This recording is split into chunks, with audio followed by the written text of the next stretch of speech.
نحمده ونصلي على رسوله الكريم اما بعد فاعوذ باللہ من الشیطان الرجیم بسم اللہ الرحمن الرحیم۔ تیسرا عشرہ 24واں روزہ، 24ویں روزے کے وظائف۔ میں کوشش کر رہی ہوں کہ جو ویڈیو ہے وہ کم سے کم ڈیوریشن ہو اس کی، تاکہ آپ کو پڑھنے میں آسانی رہے، آپ کا زیادہ ٹائم اور زیادہ پیکج استعمال نہ ہو، نیٹ زیادہ نہ یوز کیا جائے، ٹھیک ہے؟ تو آپ کی آسانی کے لیے میں بہت کم ڈیوریشن میں صرف پڑھ رہی ہوں، ورنہ اگر ان وظائف کی بندہ ساتھ فضیلت اور برکات بتانا شروع کرے تو ویڈیو کافی لینتھی ہو جائے گی۔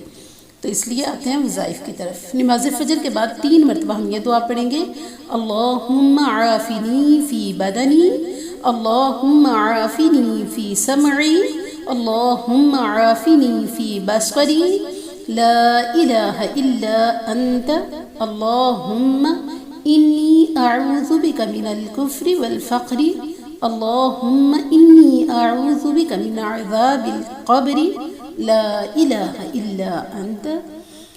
نماز ظہر کے بعد 11 مرتبہ ہم یہ دعا پڑھیں گے: اللہم الطف، یہ تھوڑے سے مشکل الفاظ ہیں، دھیان سے پڑھیے گا، اللہم الطف بی فی تیسیر کل عیسیر فإن تیسیر کل عیسیر،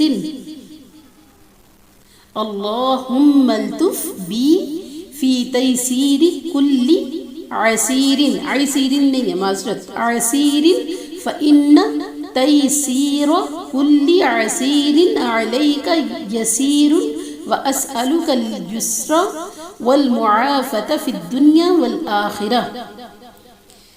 اصل میں مجھے خود یہ پہلی دفعہ اسی رمضان میں ملے ہیں، تو اس لیے میں نے سوچا کہ آپ کے ساتھ ضرور شیئر کر دوں۔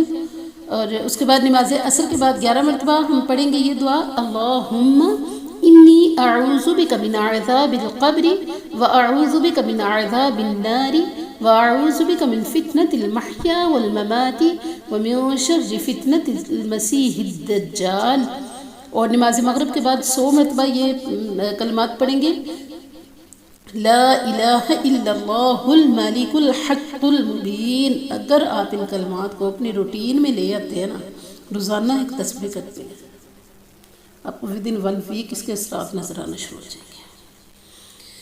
لا الہ الا اللہ الملک الحق المبین۔ نماز تراویح کے بعد آج ہم نے 7 مرتبہ پڑھنی ہے سورہ ملک، ٹھیک ہے جی؟ 23 جو 29ویں سپارے کی پہلی صورت ہے وہ آج ہم نے 7 مرتبہ پڑھنی ہے۔ کل کے لیکچر میں نے آپ کو اس کی پوری ڈیٹیل سمجھا دی تھی۔ بہت شکریہ۔ السلام علیکم ورحمۃ اللہ وبرکاتہ۔